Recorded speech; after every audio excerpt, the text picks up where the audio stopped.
Let's play some hockey. Stars Blues Game 3, series tied at 1. Well, Blues wins have been nail-biting finishes. History, Jeff. Okay, your game will be the opening game of the Nat Stadium. Clearly, the Wizards are not the same team that they were in the beginning of this season. They are definitely a force to be reckoned with. You could see the defending champions here tonight playing a back-and-forth game all night long. And they say that basically he influenced, Muhammad Ali, and he said, listen, would you... A second, but I just wish that you could elaborate a little bit more about what it felt like to go through that elimination game, and given that opportunity this year, how would you guys do it differently? And if you both could answer the question, I'd appreciate it. Well, differently is coming into this season without having knee surgeries and everybody being healthy. That's the key for our team. Hurt. He left 93 seconds into the first quarter. He collided with a teammate and hurt his left knee.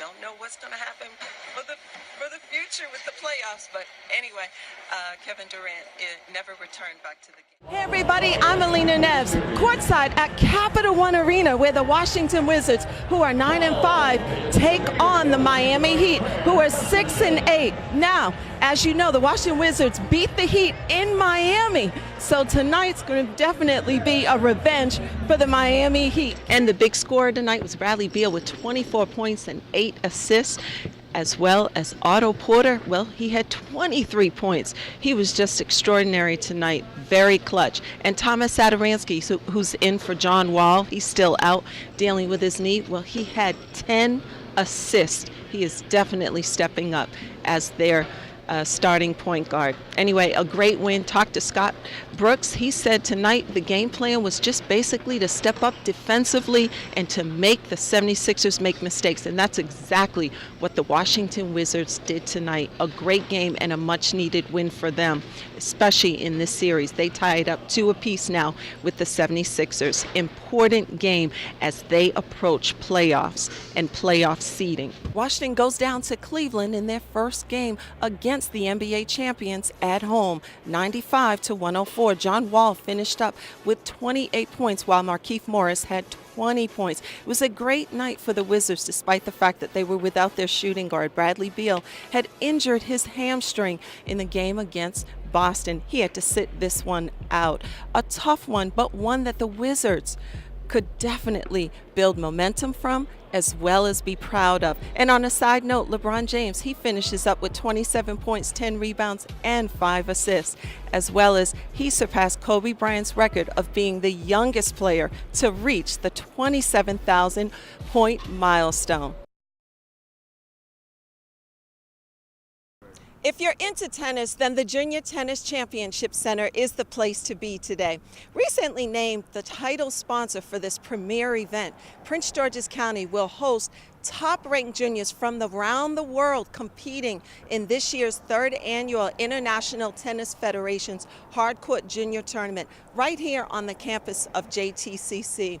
Now, they kicked off today's festivities with a very special luncheon, which featured some local government officials, but one person in attendance today was a local teenager who just happens to be the #1 junior in the world. This tournament represents a lot of the things that Prince George's County means to the county executive. One, it has possibilities. This was the inaugural event, so we wanted to be a sponsor of that. We also wanted to make the folks in the county aware of this jewel. And being #1 in the country it's really nice, but it's also a big responsibility. Everyone's trying to get on top of you, trying to get the win over you, so it's unbelievable, but it's also a lot of responsibility behind it. They actually approached the county, representatives from Maryland University, to ask us to be a title sponsor for this event. They talked about a lot of the kids that are coming from around the world, and they didn't actually have all of the funding to provide housing for these students. So they reached out to the county and the Economic Development Corporation and asked us if we would help financially by being a title sponsor, and we were so happy to be able to do that. How did you get involved in tennis? I hear that it was your dad. Is that true? Yeah, my dad got me into tennis. He was working here, and I thought it was really cool, so I started picking it up, and ever since then, it's nice playing. Since its inception, JTCC has been the crown jewel in Prince George's County, bringing in national tournaments and international tennis competitions. It's no surprise that one of their shining stars took part in today's festivities. His name, Francis Tiafoe, just 15 years old and a tennis prodigy from College Park, Maryland. Tiafoe got his start because his dad just happened to be the maintenance man at the Championship Tennis Center. The son of immigrant parents from the West African country of Sierra Leone, the Maryland native, along with his twin brother, would often call JTCC home. I think one of the young men you just interviewed, in fact, is an example of that. Someone who was interested in tennis, might not have actually had funds to take part in the program here, but has been given a chance, and from what I understand, has a great opportunity and great potential to have a very successful professional tennis career. Yeah, it's pretty exciting. I mean, there's a lot of great players here, and the place develops a lot of good players. With the U.S. Open Juniors quali rounds kicking off in about 3 weeks from now, this particular tournament becomes very critical for these young players. All of these males and female tennis juniors are competing for wild card spots into the U.S. Open Junior quali rounds up in New York. So this event draws quite a crowd and brings out some incredible tennis players and some incredible matches to see. So I would suggest you come on down. It is free. Bring down the whole family to come watch these very talented young junior tennis players. Now, just on a side note, Francis, well, he has been awarded a wild card into the U.S. Open men's quali rounds up in New York. So quite an achievement for a young tennis player's life. Anyway, the quali rounds, they go throughout this weekend, with the main draw kicking off on Monday. I'm Alena Neves reporting for CTV News in College Park, Maryland. Think about it, they were like 2-8. You know, it's kind of getting a little rough. Yeah. And the Dodgers finished 10-5 over the Rays. And as for older brother Clay, well, he was also shining bright on Tuesday night. In the fourth quarter in game opener against Portland, Clay pump fakes a three and knocks it in. He ties the game at 91. And of course, teammates Green and Steph Curry are fired up. Later in the fourth, the Warriors down by 2. Thompson, coming off of a curl, catches and shoots, brings the Warriors up by 1. Clay had 27 points, with all 20 of those points coming in the second half. He was 7 of 20 from the field, and despite having a great game, all Clay wanted to talk about was his little brother. Yeah. Anybody see Trace Thompson's home run tonight? Man, he hit that thing like 550 feet. That was unbelievable. You know, that's kind of interesting that you talk about that, because when we were watching you last week, we saw you go to the mound and talk with Ross.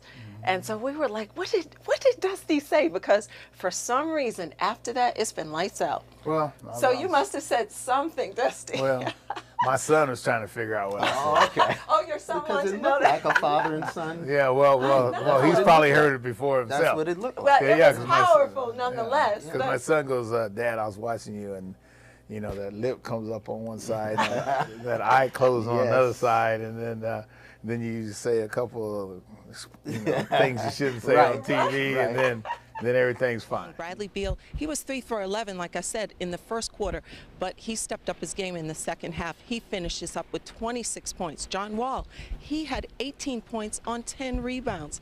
And of course, the New Orleans Pelicans, DeMarcus Cousins, he finishes up with 26 points. And the big scorer tonight was Anthony Davis. He had 37 points. LeBron and the Cleveland Cavaliers have come to the nation's capital, not just to take on the Washington Wizards, but to pay a visit to the Oval Office. President Barack Obama, in his final days in office, still made time to welcome the NBA champions. So, I had nothing else to say. I was like, just don't mumble over giving him the jersey. Yeah, my mom had a great time. She had a chance to get a hug from President Obama, and so she was very excited. You know, it's very humbling, man. You know, I know where I come from. I know how much I give to the game. I know how true I am to the game, and to see, you know, President Obama recognize that and see that, you know, him being the sports guy he is, but being as smart as he is as well. It just lets me know I'm just doing things the right way. Even though the Wizards are right behind the Cavs in the 4th spot in the Eastern Conference playoff picture, tonight is an important game for both teams. The Wizards, looking to get ahead, are just a game and a half behind Cleveland. And the Cavs, well, they want to keep that lead. So tonight's game could come down to crafty matchups and shooting efficiency. Come out tonight with a sense of urgency and continue to, have each other's backs and play hard. Even though it's been a rough start, we'll try to stay positive and bring positive energy to the team and the whole organization. We plan on stopping the Cavs. It's more than just LeBron on the floor, but it's got to be solid. You know what you can give up and what you can, and it's got to play defense like we played last game. We got to go out there, play with confidence, and believe in ourselves. Despite a stellar season, with just one loss to the Atlanta Hawks, the Cavs will be looking to bounce back. We know John Wall's a one-man fast break. We have to get back, build a wall, but also be able to get back out to shooters. So it's going to be a tough game plan. It's a tough test for us, but we got to be willing to do it. I mean, every team is dangerous if you don't approach the game the right way.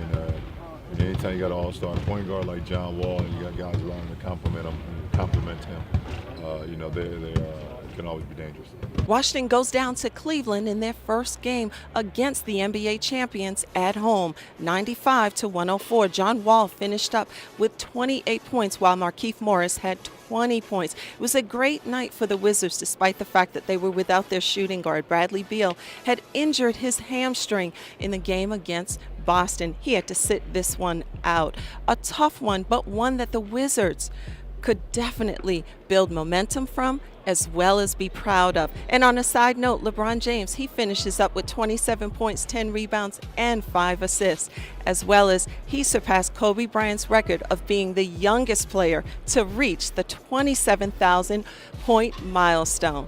Welcome back to Around the Diamond. I am here with two of my favorite people, Alena Neves and Dwayne Sims. Thank you so much. Hey, we're talking Nationals baseball and Dusty Baker and what he means to the DMV. What Dusty means to the DMV and baseball.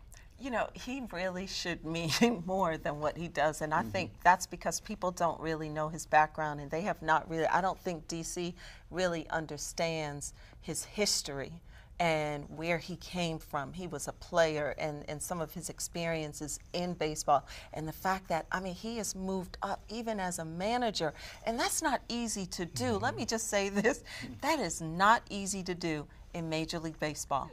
Despite the cloudy weather, the kids just didn't seem to mind today. They had a great time at this FIT event right here from FedEx Field. They got to take part in a lot of wonderful activities, one of which they got to actually dance and be a part of a hip-hop dance routine. They also got to take part in a real fitness class provided by Nike, as well as the Redskins. Some of the Redskins were actually here. So it was a great event for the kids. They learned a lot about health and wellness right here from FedEx Field. Sitting here today, I had to work hard and I had to continue to work hard, keep pushing and just hoping for the best, staying positive about everything. Went to the University of Maryland, got drafted to the San Francisco 49ers. I was the 6th pick in the first round. And now I'm sitting here with the Washington Redskins. FedEx Field, home to the Washington Redskins, is hosting one of the largest health and wellness initiatives. It's called the FIT program in association with the Redskins Foundation, along with DC Public Schools, and it's commemorating a year-long event where young kids got to learn what it's like to live a very healthy life. The Redskins Foundation came to DC Public Schools and they wanted to make a more meaningful impact with their charitable organization. And so one of our biggest goals in physical education is that students know how to create this plan, set goals for themselves in fitness, and implement that. FIT, which stands for frequency, intensity, time, and type, was designed to encourage these youngsters to live a healthier life and to be more informed about nutrition. Physical education, our standard is that students know how to create this plan for 2 weeks. And so that's one of the standards that they're supposed to reach in middle school. And with the help of the Redskins, Charitable Foundation, they were able to create a book along with all of our curriculum so that students really, got excited about it. At FedEx Field today, the focus was to highlight exactly what the students have been learning for the past year. So it's been amazing working with all these kids today. I mean, their energy level is through the roof. Even though today is only a 55-degree weather, they made it hot out here today. So I have been traveling to many of the middle schools that have been involved in the Redskins Fit program. We've been doing some circuit training programming. We've been talking about heart rate and how to get your heart rate up and the importance of getting your heart rate up during exercise. So it's just been a lot of fun dealing with all these kids over the program period. I mean, as you can see, the tight ends, me, Derek, and Vernon showed up heavy today. And we really just want to get the kids involved and be active and do more things besides play video games and be stuck on social media all day. It's amazing. And so, just to fit kids and just to see what childhood obesity is going through these days and to motivate these kids to have them write their own curriculum, get out here and, really earn something is great. And so they get to meet players, meet me, and have the end of the year celebration. So it's great. I think that them being here is it's great for them. It's great for them. And they'll benefit from it for sure, and they'll look back when they get older and they'll be like, wow, I'm glad I did that, because the message that they'll be able to take from us today, they can carry with them for the rest of their lives.